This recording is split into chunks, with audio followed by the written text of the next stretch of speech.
a little early. It is like 18 minutes earlier than I normally go on here. So happy Sunday to you. My name is Chris. I run Dark Blue Charters here in Manistee, Michigan, and the name of the channel is Dark Blue Adventures. So we do this every Sunday night. We do a live stream. We talk about salmon and trout fishing here out of the port of Manistee and the surrounding areas. Then everybody chimes in with their information as well. Normally 7 o'clock. I'm a little early right now. Like I said, I need to do a few things. So earlier start time was necessary. Hey, Dan Canham, good to see you, man. And here comes so many good people on here. Even if I start early, Jason C., good to see you. We get people jumping on. So that means that you guys got the notifications turned on, and I do appreciate that. So this will be Cambrescia. Bob Hunter, good to see you. Bob, when are we going salmon fishing, man? The river, I think, is going to be doing pretty good, if not now, like now. So, Bob, you want to go hit the river? Give me a shout, dude. Love to go out with you. So this will be somewhat of a quicker one because I don't have a ton of information for you tonight. Get this straightened out a little here. Hey, from Toronto, good to see you. All right. Okay, so yeah, don't have a ton of information for you tonight. We've been in a pretty good blow here in Manistee. We didn't fish today. We didn't fish yesterday. Tomorrow's a no-go. We're in a small craft advisory until at least tomorrow afternoon, maybe even pushing until Tuesday. Tuesday's iffy. Wednesday is starting to come back around, and then maybe by Friday, it looks like we'll finally have some calmer seas. So I'll give you what I do know, and this is, I think a lot of this is going to be speculation based on past experience.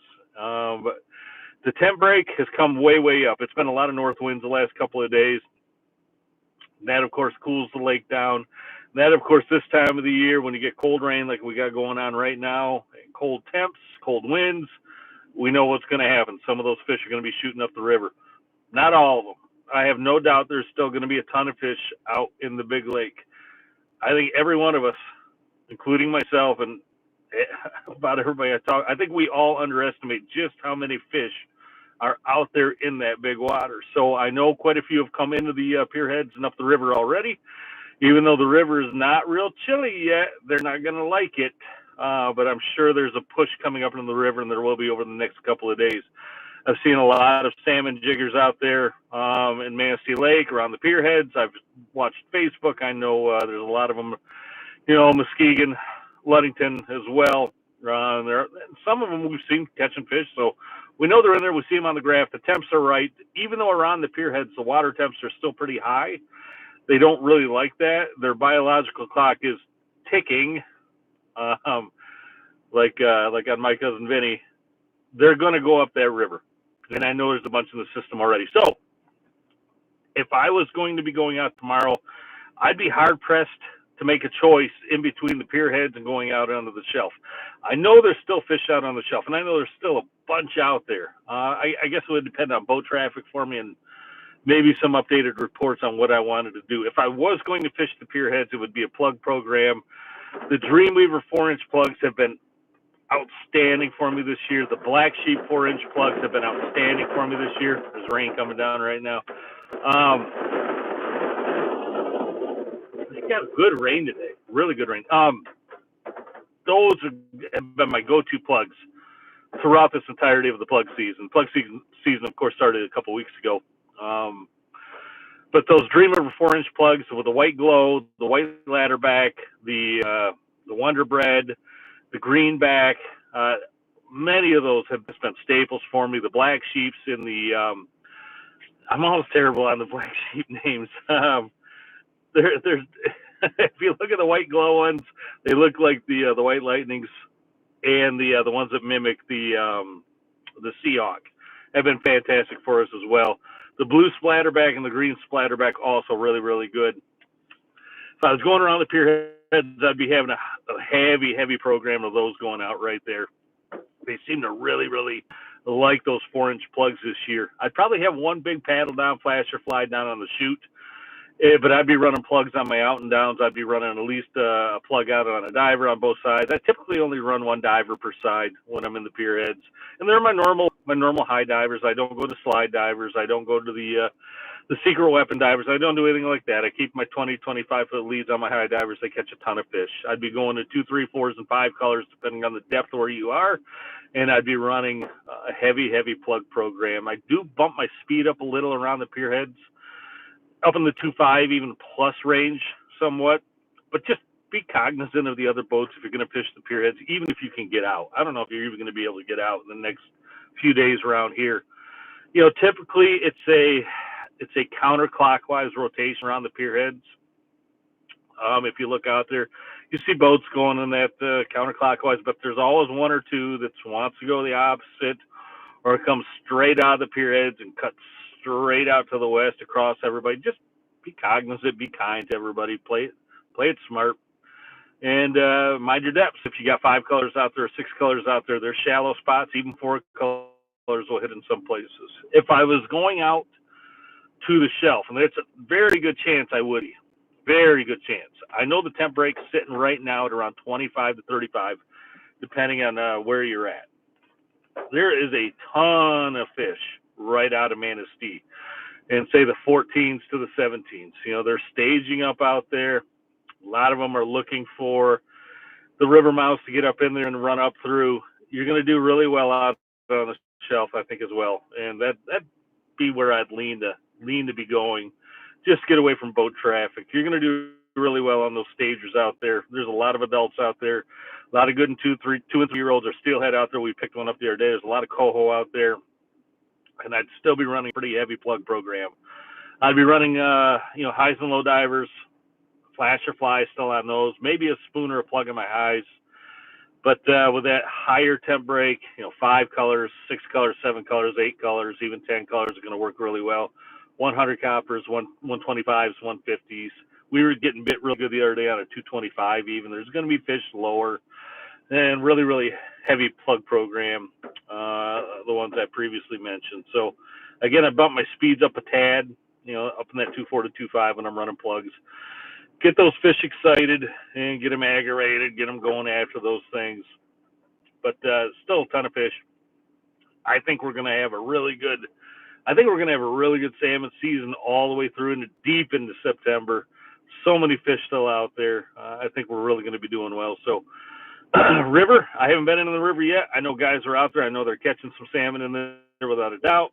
I don't have much information for you on that, other than I'm really looking forward to, I was talking to Dave Novelli from Nova Tackle the other day. He is sending me a selection of his new salmon beats, soft salmon beats, in the 16, 17, 18, I think even 20 millimeter sizes. So really looking forward to running that. I run a lot of skein, chunks of skein below a bead, normally like 3-finger widths below a bead. There's some other ways to do it. That's just my typical go-to thing. Under a float, going over gravel or going over holes. I don't fish gravel so much. I really tend to look to the holes to find. Dave Chevalier, thanks for the super chat, man. I do appreciate that. So as the river picks up and gets going here, I'll give you more information on that. But that's about what I got for you as far as the fishing, which isn't a whole lot. And again, that's based on that we just haven't been out in the last 3 days. The last time we did go out, we were limited out pulling lines by 7:30. Tons of fish out there, great bites. So looking forward to getting back out there. So what do you got? Question-wise, shoot them out there. If I was going out, somebody's going to ask, I'm sure. Sorry to do a little adjustment here. Ken Brescia, thanks for the super chat, dude. Much, much appreciated. If I was going out on the bank, the depths I'd be looking for, anywhere from like 70 out to 150 is going to hold fish. Even the shallower, you look around 40 to 70, you probably find fish in there as well. But 70 to 150 is about where I'd be looking. So that's just me. I know there's going to be boats inside of that and outside of that as well, and they'll probably be catching fish also. Do your thing, do your program. Don't fish my program. Don't fish just that program just because it's what I'm saying. Run your program. That's just a good starting point, I think, for most people. Hey, Smart Truck, see you on here. Oh, reminds me, don't forget, all of these Sunday night live streams are proudly brought to you by Smart Troll and Dreamweaver Lures. Check them out. Their links are down below, smarttroll.com and dreamweaverlures.com. Yeah, Hammer Meat is still working. I haven't ran it in the last couple of trips, but yeah, meat will definitely still be working right now. We'll grab a few more comments. We got 100 people on here. Appreciate everybody jumping on. I'm early tonight, like I said, but still getting on here. How far below the temp break am I going to run my lines? You know, temp break is not much in the morning, and I don't mean it's a great starting point, but in the morning time, the fish are going to be above it, they're going to be below it, they're going to be right in it. Take a good look at your graph, see where the fish are feeding, base it off what you're getting bid on. Like if your 5 and 7 colors, 4 colors are really, really going, you know, go heavy in those areas. And then as the sun comes up, the fish will start feeding down or moving down below that temp break. That's where it becomes much more crucial.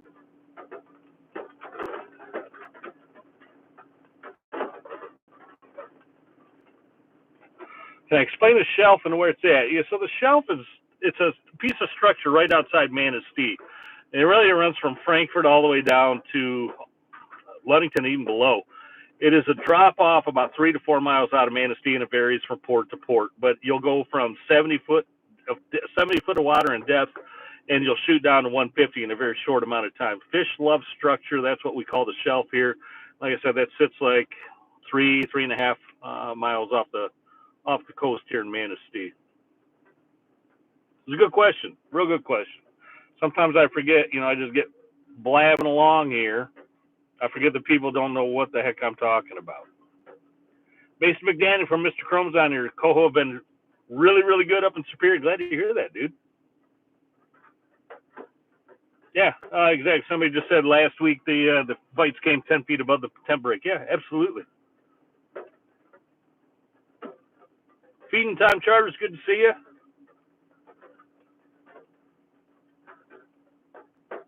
Why I only run high divers? That's a good question. It depends on what I'm getting bid on. I will run 4 divers in the pier heads. Most of the time, my bites are coming on my long lines, a few on the divers and a few on the downriggers. It can be different every day, but most of the time, we're having trouble just keeping up with the long lines and the downriggers. So, you know, if we're getting bid on all of those, all of a sudden you have 8 or 9 fish on, you don't have enough hands to keep everything going. But if my divers are really, really going, hey, I'll throw 4 divers out there and maybe pull a couple long lines. It's a good question. Hammer saying loves his Mr. Chrome spoons. Yeah, they're good spoons. That Pirate's Parrot this year has been fantastic.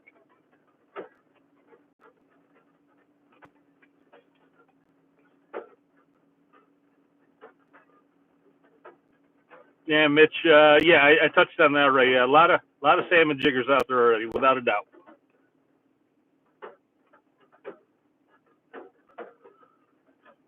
What color is equal to 150 copper or 100 copper? So the easiest way to figure out your coppers is you multiply it by 2, you take away the last number. So if it's a 150 copper, multiply that by 2, you get 300. Drop that last 0, you get 30 foot of depth. 30. That would be equivalent to a 5 or a 6 color. For a lead core, you're going to get about 5 foot of depth for every color of lead that you let out. So if you let out 5 colors of lead, you'll get down about 25 feet. If you let out 6 colors of lead, you'd be down about 30 feet. So that's how you figure those things out. It's a good question.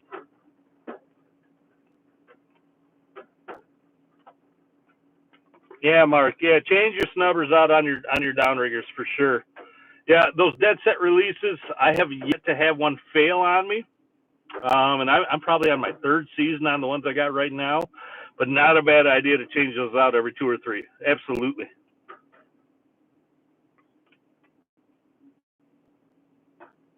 Tiffany's Techniques. Am I running meat rigs? Yeah, meat rigs are still going to work. Absolutely, they're going to work. My favorite brand of cut bait is DREAMWEAVER. It's tough stuff, and it catches fish. So why change? You know what I mean?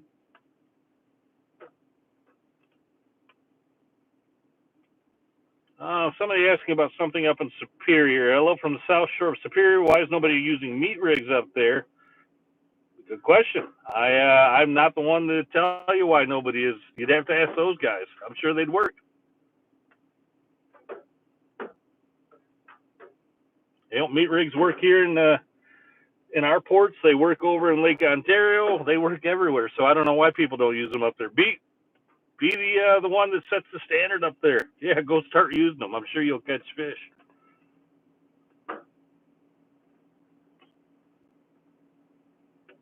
Yeah, Ken, without a doubt. Yeah, Start a store up there and sell only meat rigs. It'll probably do really well. All right, we got 115 people on here. 27 thumbs up. Thank you so much. I have some super chatters that have come on here as well. I'm pushing this through pretty quick. Like I got some things to do.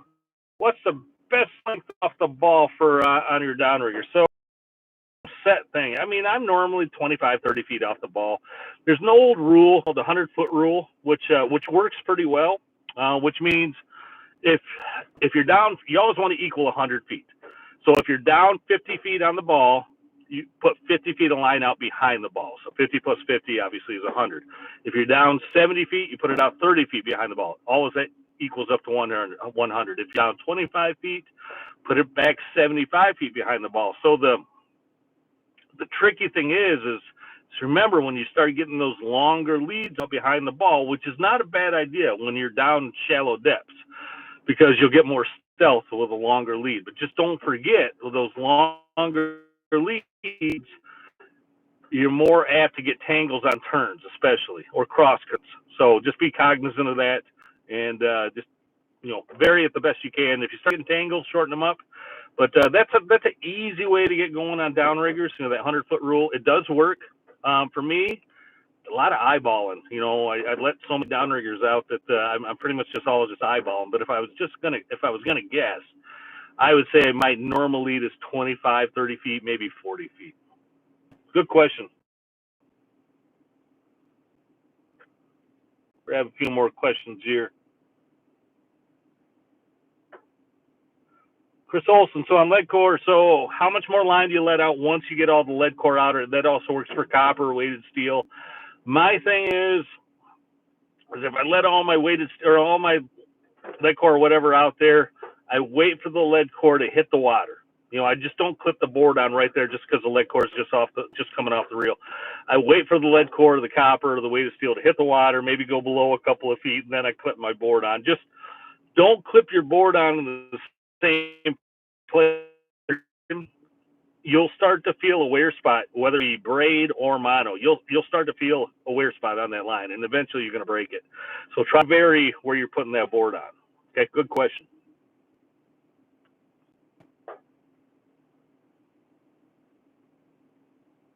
You want some cold water back over to Sheboygan, Dennis? I'm not in charge of that, brother. Not my department. We have it, though. It has been a wild year for us. Hot, cold, hot, cold, hot, cold. And then the season's done. It's been a crazy year for us. Go Lions. Heck yeah. SPG, go Lions. Our tight end Laporte is from Highland. Yeah, heck yeah. I just finished my fantasy football draft just a couple minutes ago. So for all you fantasy footballers out there, good luck to you this year. And yeah, go Lions. Absolutely, go Lions. It should be a great year. I'm looking forward to it. Green Bay, go Packers, I guess, for you guys, but not really.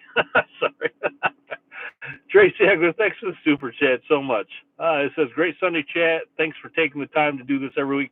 Tracy, you're absolutely welcome. We've been doing this now for many, many years. Many years, every Sunday at 7 o'clock.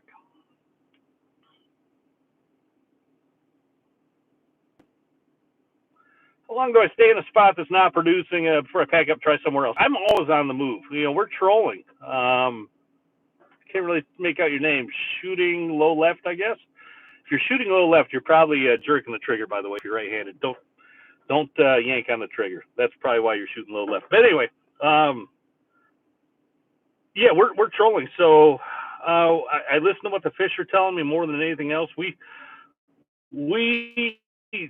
seldom mark the fish that we're catching. And I know that sounds weird. People always say, hey, man, I want to see fish on the graph. I know I'm in the fish. Man, I tell you what, 85% of the time, our graph can be empty, and we're just getting bit up the kazoo. So we're always on the move. And you always want to, there's such a thing. It's such a great thing to get a network of people going that can keep you on the fish, because the fish move so fast out there. As you do this year and year and year and year and year and year and year out, you're out and spend more money break more stuff, spend money. You learn the hard way. You learn the habits of these fish. You learn what the wind does. You learn what the currents do. You learn what temps do. You learn what the fish do biologically during every part of the year. As you do that more and more and more, you start to mentally avoid the spots that are likely not holding fish. This is a long-winded answer to that, and I apologize. But you mentally start figuring out, hey, I'm not going there, I'm not going there, and I'm not going there, I'm going here because this is what my experience is telling me to do. So with a good group of network with experience, you'll start just getting on the fish more and more and more, and you'll start fine-tuning your boat. Your boat will get in more and more and more, and that really is what pays off for you. Anyway, that was a long-winded answer to a very short question. Hope I didn't bore everybody there.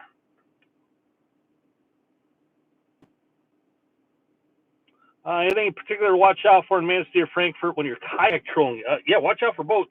You have just as much right of way as everybody else, but there's going to be a lot of boats out there that may not see you in a kayak, so just be very, very careful. Make sure that you're lit if it's dark out, and that's the best thing I can tell you.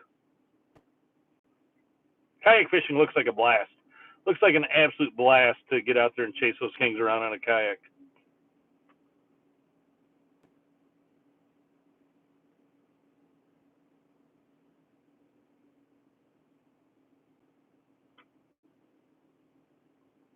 Mark Harmon, after the big fish have headed up the river, where's the best thing well, what's the best place to go to still find the fish? Right back out where you have been. The fish, the 2 and 3 year olds are still going to sit on the shelf. The steelhead are going to start staging up for their early push. You get a lot of steelhead that come into the river system early as early October, maybe even earlier some years, but they come in to chase and feed off the salmon spawn. So really your normal program based on your water temps is still going to work for you, whether it be in my area, like back onto the shelf, whether it be your area, into a flat or something like that. Your normal place is to hold fish. Well, we'll still hold fish. Good. Yeah, somebody just said about the kayak, your lighting is better than most boats. Good. Yeah, be safe. Be safe out there. Because I've seen some really, really sketchy stuff already this year.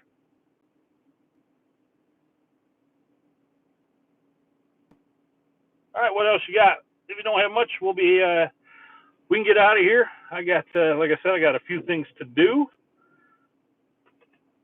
And we'll be back, of course, next Sunday at 7 o'clock. Yeah, SBG, same time next week, even with the Lions game. I know, but yeah, we'll still be here. I'm trying to think what else I want to tell you. Oh, don't forget, check out the in-week videos. We're putting out at least one video every midweek. Normally on a Tuesday, Wednesday, or Thursday that's showing a charter from the week before. And we have 4 or 5 of those out right now. The videos are outstanding. They're well edited. I got 2 professionals that come on the boat. They do a great job. Make sure to check those out. Like and subscribe if you haven't already. Leave me a thumbs up and a comment on those videos. I'd love to hear feedback. Positive, negative, I don't care. Feedback is always important. And I got thick skin, so don't worry about it. All right. Chris Jenkins. Every time I hear the last name Jenkins, I think of that meme, Leroy Jenkins, in my head. You don't know what I'm talking about, look it up. It's just one of those stupid things that stick inside my empty head. All right. Bob Pringle, you're welcome. Jim Dabrowski, good to see you. Thanks for the thumbs up. Go Lions. And it's going to be a great season. I'll see everybody back here next Sunday, 7 o'clock.